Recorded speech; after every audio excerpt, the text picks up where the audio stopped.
अज्ञान से लड़ाई है, हम जीत चुके हैं और परमार्थ हमारा परम धर्म है। बच्चों, ये सब खेल हमारे किए, हमसे मिले सो निश्चय दिए। कुछ पाने के लिए कुछ खोना पड़ता है और परमात्मा की तो सीधी सी बात है भाई, तन मन शीस ईस अपने पे, तन मन शीस ने पे पहले में चोट चढ़ावे, जब कोई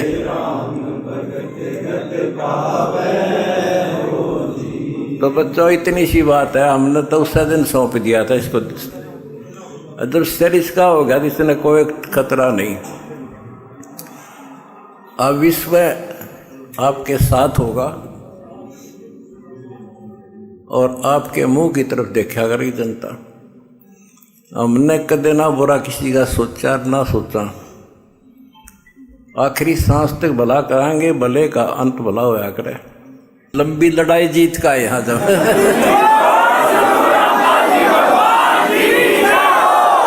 और मुझे खुशी है, मेरे बच्चों में पहले से ज्यादा उमंग है।